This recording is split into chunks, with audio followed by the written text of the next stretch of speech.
Olá, graça e paz. Estamos aqui continuando o nosso livro, O Batismo com Fogo, de Hernandes Dias Lopes. O fogo de Deus devora a palha sem destruir o fruto e nos torna mais limpos, mais puros, mais úteis, mais ricos e mais fortes. Aleluia. E nós estamos no capítulo 2. Vou fazer igual eu fiz no último.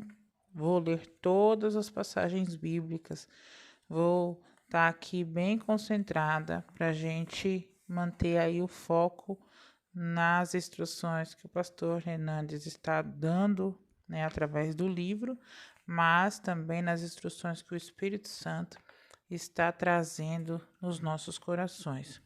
E o capítulo de hoje fala sobre o fogo ilumina. Então, o fogo ilumina, o fogo clareia, e as próprias escrituras apontam para as implicações desse aspecto do fogo. Então, nós vamos falar sobre o fogo que ilumina, clareia, né? E nós vamos seguir aqui. Primeiro, aquele que é batizado com fogo anda na luz. Louvado seja Deus. João 8,12 diz assim: Jesus disse: Eu sou a luz do mundo. Quem me segue não andará nas trevas, pelo contrário, terá a luz da vida. Aquele que é batizado com fogo, ele não anda em trevas. Aquele que vive longe de Jesus, este sim, anda se esgueirando nas sombras, nas penumbras, né? Na escuridão, nas trevas. Mas quem anda com Jesus, quem foi batizado com fogo, ilumina. Como Pedro na noite em que Jesus foi traído. Lembra? Quando Pedro ele não chegou perto de Jesus, ele foi nas beiras, ele foi pelos rodeando, mas ele não chegou lá perto de Jesus. E o que? E aquele que começa a seguir a Jesus de longe, não tarda a negá-lo. Se quando eu estou com Jesus, não tem motivos para negar Jesus. Mas quando eu começo a me esquivar, começo a não estar andando mais junto com as pessoas que caminham com a mesma fé junto comigo, aquelas pessoas da igreja, né? Que a igreja é o que nos faz ter aí uma visão e crescimento do evangelho. A igreja nos fortalece para que nós possamos o quê? Iluminar as trevas. E se eu começo a me esquivar, não ir mais para a igreja, começo a não me importar mais, eu não vou mais, não aprendo mais, não leio mais a palavra em casa, começo a esfriar, porque o fogo começa a querer apagar. Ó, Mateus 26, verso 70. Mas ele negou diante de todos, dizendo: Eu não sei do que é que você está falando. Então, não tarda a jurar que não tem nada a ver com ele. 26:72. Pedro negou outra vez, respondendo: Juro que não conheço esse homem. Não tarda a dizer impropérios e praguejar, tentando provar que não tem nenhum relacionamento e compromisso com Jesus. Então Pedro disse: Juro que não conheço esse homem, que Deus me castigue se não estou dizendo a verdade. E naquele instante o galo cantou. Aquele que não recebeu o batismo do fogo vive se escondendo. Pedro, ele não tinha recebido o batismo com fogo até então. Ele estava caminhando com o Senhor, conhecendo o Senhor Jesus, estava ali junto, todos, né? Porque o batismo com fogo ele só vem através do Espírito Santo. O Espírito Santo não tinha descido ainda para os discípulos e para as outras pessoas que conhecem, que se converteu, né? Então, o que aconteceu? por conta desse afastamento, Jesus, o que Pedro deveria ter feito? Jesus, ele, umas passagens antes, ele fala para os discípulos que alguém o trairia. Aí todo mundo fala: não, não, não, quem será? Quem será? Não, eu jamais trairia o Senhor, não, jamais. Aí Pedro, né, como sempre em destaque, fala assim: não, Senhor, jamais, eu dou minha vida por ti. E aí Jesus fala: Pedro, antes que o galo cante, você vai me negar 3 vezes, né? E o que ocorre? Pedro nem tchum, ele fala: não, Senhor, eu nunca faria uma coisa dessa, nunca, jamais, que isso, onde, quando, não, eu não, pode ser qualquer um, menos eu. Pedro tinha certeza que ele jamais faria isso.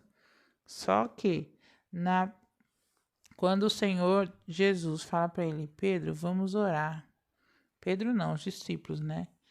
Estava lá sofrendo em agonia, lá no Getsemane. Aí vamos orar para que não caiamos em tentação, para que vocês não caiam em tentação.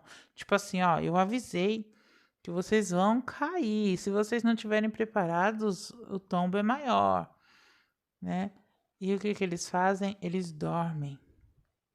Eles não oram. Eles não se preparam. Eu acredito que até o Senhor falar isso para ele, confirmar isso, o que me mostra. E quando o Senhor fala: Pedro, né, os outros também, vocês vamos orar, porque vocês vão cair, para que vocês não caiam em tentação, para que as coisas não aconteçam das formas como eu falei para vocês que vai acontecer. Então, eles poderiam ter, não, vamos orar, o Senhor falou que a gente vai fazer isso, mas eu não quero fazer isso. Eu não tô afim de fazer um negócio desse não, porque não há necessidade, não sei o que, eu vou dar a minha vida pro Senhor, eu vou me entregar. Não, ele dorme. Ele tem aí a atitude de quê? De dormir, de não ligar, de não estar nem aí. E quantas vezes nós fazemos isso? O Senhor fala: olha, Delma, tá acontecendo isso, isso e isso. Então, que tal você, né, ora, continue em oração firme para que você não caia em tentação. Aí eu durmo, eu cochilo, eu não vigio. E aí é onde eu caio em tentação e eu peco. Tá entendendo? Essa traição de Pedro, ela poderia ter sido evitada. Porque se Pedro tivesse o quê? Se achegado. Se Pedro tivesse se unido mesmo com o Senhor. Mas não foi isso que ele fez. Ele andou se esquivando. Ele andou o quê? Cochilando, dormindo. E não buscando. Então, ó. Aquele que não recebeu o batismo de fogo, vive se escondendo, vive de trás de máscaras, vive encapuzado, vive encavernado por causa dos seus pecados. Não aparece para a luz porque tem medo de que as suas obras sejam reveladas. Quantos crentes vivem mascarados, fazendo da vida um teatro? Representam o que não, na verdade, não são. Leem a Bíblia, oram, vão à igreja, mas abrigam pecados escondidos no coração. E quando a gente tem pecados escondidos no coração, o que acontece? A gente, no princípio, a gente lê a Bíblia, a gente ora, a gente vai à igreja, né? E aí a gente busca o quê? Se arrepender e tal. Mas conforme vai passando o tempo, aquele pecado que fica aí no coração, a gente acaba deixando ele lá. E aí a gente esfria, porque já não busca mais cumprir a verdade. É o namoro impuro, a língua cheia de lascívia, os negócios desonestos, sabe? Esses pecados que a gente finge que não tá vendo, né? São crentes, esses crentes, eles vão à igreja, eles cantam, eles ensaiam, eles pregam, mas vive acobertando os seus pecados, vive sem integridade, sem verdade, sem transparência. É uma vida representada com aparência, só parece, né? Mas é uma vida sem poder, é uma vida hipócrita, impede o crente de receber o revestimento de poder e o batismo com fogo. Porque o Espírito Santo, ele não habita no meio do pecado. Se o pecado, ele está lá, e não o Espírito Santo, olha, tá assim, vamos melhorar? Você fala não. Aí o Espírito Santo de novo, vamos melhorar? Você fala não. Vamos melhorar? Você fala não. Esquece. Ele vai perceber que ali ele não é bem-vindo. Ele não é bem-vindo e o que ele vai fazer? Ele vai passar ele a te ignorar. Porque até então quem ignorou ele foi você. E aí esse pecado ele cauteriza no seu coração e você vai levando aí no banho-maria a sua vida. No morno, né? Que Deus vomita. Se queremos que o céu se abra e o Espírito seja derramado sobre nós, como noutras épocas e em outros lugares, é necessário que as máscaras caiam. É necessário que a confissão de pecado, é necessário o arrependimento e é necessário o quê? Que você nunca mais faça, que você se arrependa de verdade, que você busque o Senhor, que a nossa vida seja limpa, pura, para que nós possamos o que? Andar na luz. Certo? Então, primeiro tópico, aquele que é batizado com fogo anda na luz. Segundo tópico, aquele que é batizado com fogo tem comunhão com Deus. Aleluia. Ah, como assim, Delma? Ter comunhão com Deus. Então vamos lá. Aquele que é batizado com fogo tem comunhão com Deus, leva a Deus a sério, anda em sintonia com Deus vivo. Aquele que é batizado com fogo tem prazer em Deus, deleita-se em Deus, anda face a face com Deus. Não tem mais prazer no pecado, abomine o pecado, porque o pecado é abominável por Deus. Teme não só as consequências do pecado, mas o próprio pecado, porque não tolera mais ofender a Deus e entristecer o Espírito Santo. Considera tudo como perda por causa da sublimidade do conhecimento de Cristo. Sente saudade de Deus, tem sede de Deus, alegra-se na presença de Deus. Deus é o prazer da sua alma. Então, a gente, quando anda, né, é batizado com fogo, a gente entende isso, o quanto a gente precisa estar em comunhão com o Senhor.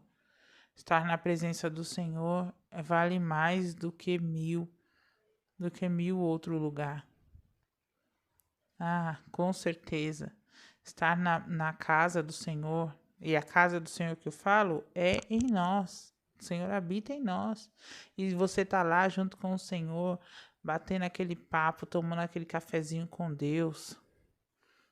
Vale muito mais. A tristeza que você tava com ela vai embora. O pecado que estava te corroendo, o inimigo que estava te acusando, e tudo isso vai embora. Para a honra e glória de Deus, sabe? Aquela culpa que você estava sentindo, ela vai embora. Os seus sentimentos que estavam atormentando, todos eles ficam em paz. Que o nosso Deus é paz. E é isso que nos traz alegria. E eu não vou querer pecar. Eu não vou querer viver uma vida de falsidade. Eu não vou querer desagradar o meu Deus. Não, eu vou querer agradar o meu Deus, viver uma vida com o Senhor. E de acordo com 1 João 1,6, se dissermos que temos comunhão com Deus e andamos nas trevas, mentimos e não praticamos a verdade. É impossível andar com Deus e andar no pecado ao mesmo tempo. Não tem como fazer as duas coisas ao mesmo tempo. Andamos no pecado e perdemos a intimidade de Deus. ou andamos na intimidade de Deus e rompemos com o pecado, carne e espírito. Eu alimento mais quem? Se eu alimento mais a minha carne, minha vontade, meu desejo, eu vou estar longe do espírito. Então, eu não vou estar queimando no fogo. Posso estar até com uma tochinha lá, mas não vou estar queimando, eu não vou estar andando em novidade de vida.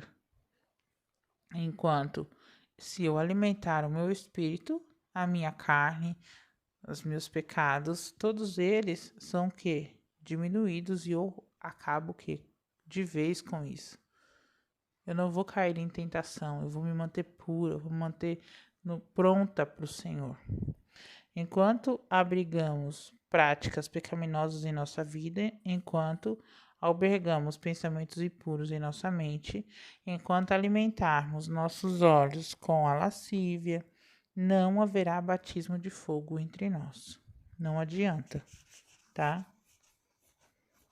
Enquanto estivermos racionalizando o pecado, justificando, protegendo e transferindo, excusando-nos e desculpando-nos, não haverá avivamentos para nós. Intimidade com Deus e vida correta com Deus são evidências do batismo com fogo. São a marca do verdadeiro avivamento. Avivamento é vida face a face com Deus, vivo. Avivamento é deleitar-se em Deus e ter prazer em Deus. É fazer de Deus o sabor da vida, o sentido da vida, a maior aspiração da vida. Então, é algo maravilhoso, é algo lindo, né? Deleitar-se em Deus, ter esse prazer no Senhor. Então, esse é o segundo tópico. Aquele que é batizado com fogo tem comunhão com Deus. Primeiro, aquele que é batizado com fogo anda na luz. E o terceiro é aquele que é batizado com fogo tem comunhão com os irmãos. Então, vamos lá. Se, porém, andarmos na luz, como ele está na luz, mantemos comunhão uns com os outros. 1 João 1:7. Para que sejamos revestidos desse batismo de fogo, precisamos ter comunhão uns com os outros. Então, aqui, onde há relacionamentos rompidos, feridas não tratadas, mágoas não curadas, falta de perdão, não pode haver batismo de fogo. Não pode. Por quê? Primeiro há um relacionamento entre eu e Deus, depois há um relacionamento entre eu e os meus irmãos. Onde há divisão, facção, disputa, brigas, discórdias, não tem revestimento de poder. Não tem como, né? Rachaduras, trincamentos na relação uns com os outros, muro de separação. Ai, eu não falo com fulano, porque fulano fala com cicrano.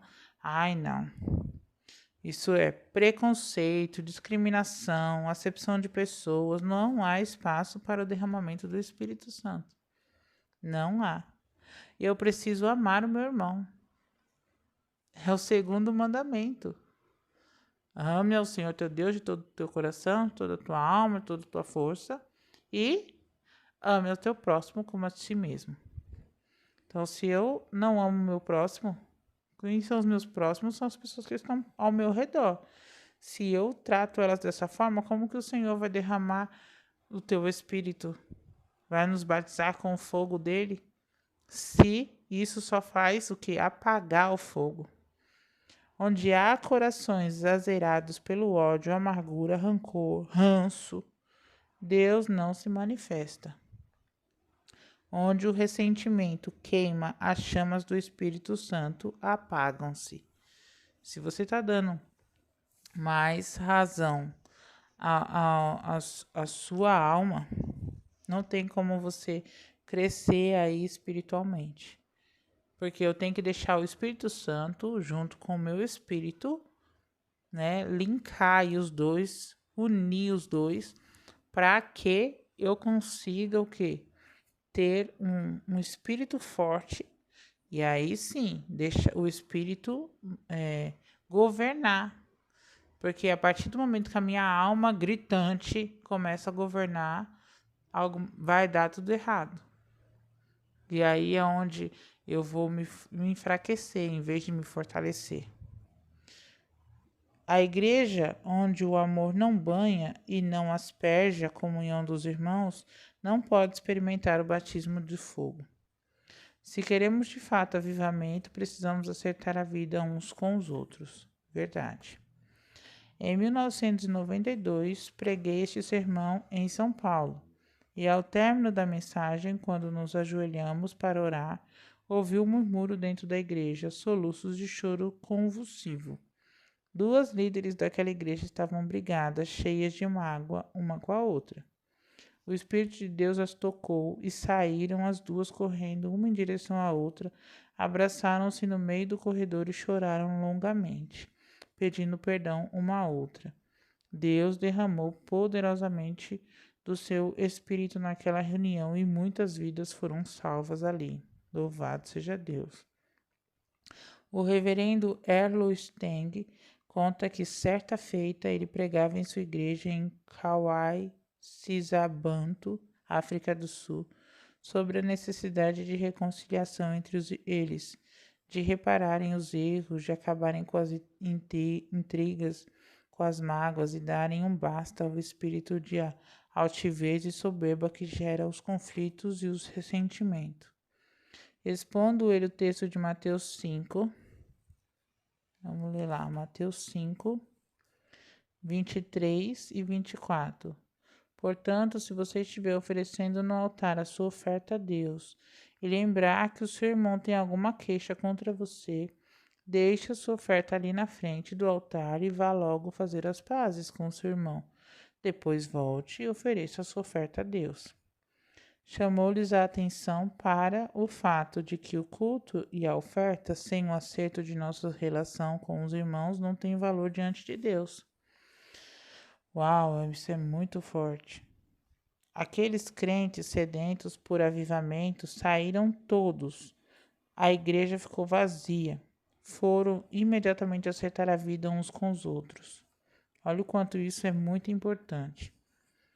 Não tardou e o Espírito de Deus foi derramado ali em Kauai, Sisabantu, em 1966. Visitei esse lugar em 1991 e ainda hoje a maior marca do derramamento do Espírito ali é o profundo amor que tem uns pelos outros e a gloriosa comunhão do Espírito. Quando Jonathan Goforth orava a Deus por um avivamento para a sua vida e para a China, leu uma obra de Charles Grandison Finney, em que o autor dizia que é impossível recebermos avivamento e sermos batizados com fogo sem acertarmos a vida com Deus e com os outros. Goforth então dobrou-se sobre os joelhos e disse: Meu Deus, eu quero obedecer às leis do avivamento, quero acertar a minha vida, quero que esse batismo de fogo venha sobre mim. Quando terminou de orar, a primeira exigência do Espírito Santo foi que ele acertasse a vida com o irmão que havia ofendido e humilhado. Aturdido e chocado, respondeu: Não, Senhor, eu não sou culpado, sou vítima. Eu não posso ir, fui humilhado, ferido e machucado, eu não posso fazer isso, é humilhação demais. Mas o Espírito Santo lhe disse: Esse é o preço. E ele atendeu, perdoou e pediu perdão, e uma alegria indivisível e cheia de glória invadiu a sua alma. Não tardou e veio sobre ele um poderoso avivamento que varreu toda a China. Uau! Quantas vezes o orgulho e a soberba impedem que nos humilhemos e peçamos perdão? É verdade, né? Quantas vezes a gente acha, não, eu não vou me humilhar desse jeito, não. E esquecemos que se nós nos humilharmos diante do Deus, Ele nos exaltará. E aqui, no caso, não é nenhuma humilhação. A gente acha que é, né? Na nossa mente, eu vou ajoelhar, eu vou pedir, eu vou não sei o quê. Não, não quero fazer. As pessoas vão rir de mim, o que vai ser de mim, né? E a gente esquece que quando nós estamos com o Senhor, e obedecemos a sua palavra, aquilo que ele pede para a gente fazer, não há humilhação, pelo contrário, há exaltação da parte de Deus para nós. Não que isso seja o melhor, né? Porque Deus é que deve ser exaltado em todo o tempo, mas o Senhor nos exalta. Quando resistimos em perdoar, Satanás leva vantagem sobre nós. 2 Coríntios, abre aí.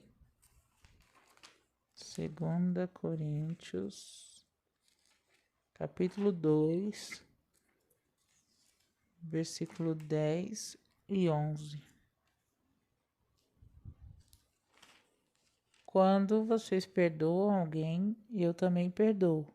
Porque quando eu perdoo, se é que, de fato, tenho alguma coisa a perdoar, faço isso por causa de vocês na presença de Cristo, a fim de que Satanás não se aproveite de nós, pois conhecemos bem os planos dele. Quando nos negamos a perdoar, nossa alma é flagelada pelos verdugos. Mateus 18. Vamos abrir aqui. 18:34. Mateus 18:34. O patrão ficou com muita raiva e mandou o empregado para a cadeia, a fim de ser castigado até que pagasse toda a dívida. Quando retemos o perdão, damos lugar ao diabo. Efésios 4, 26 e 27. Efésios 4, 26 a 27. Se vocês ficarem com raiva, não deixem que isso façam com que pequem, e não fiquem o dia inteiro com raiva. Não deem ao diabo oportunidade para tentar vocês. E quando deixamos de perdoar, ficamos perturbados pela amargura e portadores desse vírus contaminador. Hebreus 12:15. Vamos lá. Hebreus 12:15. Tomem cuidado para que ninguém abandone a graça de Deus. Cuidado para que ninguém se torne como uma planta amarga que cresce e prejudica muita gente com o seu veneno. Uau!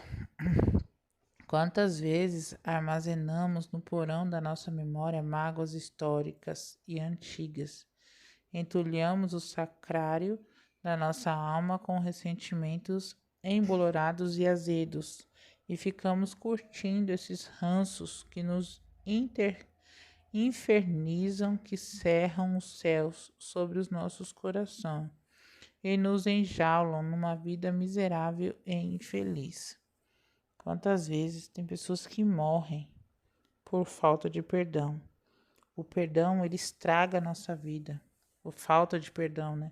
Estraga a nossa vida. Nos torna escravos. Faz com que colocamos pessoas no lugar de Deus, porque a falta de perdão nos faz idolatrar as pessoas. Essa é a verdade. A falta de perdão não deixa a gente seguir em frente, a gente fica preso naquele momento, naquele sentimento de vitimismo, né? E a gente não acha que nós somos vítimas e acaba por ali. Quantas vezes abrigamos indiferença, desafeto, desamor e reservas para com determinadas pessoas? Não toleramos, não perdoamos, não acolhemos, não albergamos. Ao contrário, matamos essas pessoas no coração. Bem isso. Hoje eu estava falando isso com a minha tia. E ontem eu ouvi isso na igreja também. 1 João 3,15. Diz assim: quem odeia o seu irmão é assassino. E vocês sabem que nenhum assassino tem em si a vida eterna. Então, se eu odeio meu irmão, não tem como eu estar cheia do Espírito, eu colocar, tá toda cheia do fogo do Senhor. Quebramos a comunhão da igreja, rompemos a coinonia, massacramos o espírito de unidade, levantamos muros de separação. Só queremos estar juntos de quem nos é agradável, de quem nos abraça e nos acolhe. Como essas atitudes ofendem a Deus, entristecem e apagam o Espírito Santo e obstaculam o batismo com fogo. É chegada a hora de a igreja clamar com todas as veras de sua alma pela restauração de sua sorte e por um batismo de fogo. Então, nós precisamos, né? Se nós queremos, então, ter o fogo que ilumina, primeiro aquele que é batizado com fogo anda na luz. Nós precisamos buscar ao Senhor, estar junto dos irmãos e viver, andar em novidade de vida. Aquele que é batizado com fogo tem comunhão com Deus, e aquele que é batizado com fogo tem comunhão com os irmãos. Então não tem como ser batizada com fogo e não fazer essas duas coisas, certo? A gente precisa estar com essa lei em dia, com essa ordem do Senhor, em obediência ao santo mandamento do Senhor, que é: ame ao Senhor e ame ao próximo. Então vamos orar? Deus querido, Pai de amor, em nome de Jesus, Pai, eu venho aqui, Senhor, te agradecer, ó Deus, por essa palavra. Venho, ó Deus, me colocar aqui, ó Pai, à frente, ó Pai, e ser um instrumento nas tuas mãos. Eu preciso queimar com o teu fogo, Senhor. E eu quero, ó Deus, andar na luz. Eu quero, ó Deus, ter comunhão contigo. Eu quero, ó Deus, ter comunhão com os meus irmãos. Ajuda, Senhor, a olhar com os teus olhos. Se tiver, ó Deus, alguém que eu não tenha, que eu preciso perdoar, ou que eu preciso pedir perdão, me ajuda, Senhor, a olhar, me ajuda a enxergar, me ajuda a caminhar contigo e me ajuda a mudar, ó Deus, essa história, para que eu possa, ó Deus, queimar no fogo do Espírito Santo. Eu quero queimar em Ti, Senhor. Eu quero queimar, ó Pai, que os meus filhos queimem, que o meu marido queime em Ti, que todos aqui da minha casa, Deus, que possamos começar esse avivamento no Senhor, que eles possam sentir a Tua presença, que Ele está cada vez mais perto e que a Tua igreja, Deus, possa buscar isso, se aquecer no Teu fogo, Senhor. Que não há outro lugar que nós possamos querer estar se não for na Tua presença. Não há outro lugar, ó Deus, que nós queremos estar se não for junto contigo, se não for sentindo, ó Deus, a Tua presença sobre nós. Ah, Senhor, em nome de Jesus, eu te peço o Teu perdão. Eu te peço, ó Deus, que o Senhor me perdoe assim como eu tenho perdoado as pessoas. Eu quero, ó Deus, que o Senhor constranja o meu coração para que esse amor, ele cresça no Senhor. Para que o meu relacionamento com o Senhor possa ser forte, saudável, que eu não venha cair em tentação, ó Deus, e nem que eu venha julgar ninguém, Senhor. E que as pessoas, ó Deus, possam ver Cristo através da minha vida, possa ver o Senhor cada vez mais perto, mais próximo, mais perto, mais junto. Em nome de Jesus, Pai. Essa é a minha vontade, ó Deus, porque eu sei que a Tua mão não está encolhida, para que o Senhor não possa salvar. Os seus ouvidos não estão surdos, para que não possa ouvir a minha oração. Tua palavra diz que quando a gente clama, o Senhor responde. E o Senhor anuncia coisas grandes e firmes que a gente nem sabe. Ah, Senhor, então eu creio nessa palavra, Deus, e eu coloco o meu coração, ó Deus, tem anseio por Ti. o meu coração, ó Deus, quer caminhar contigo. Em nome de Jesus. Amém.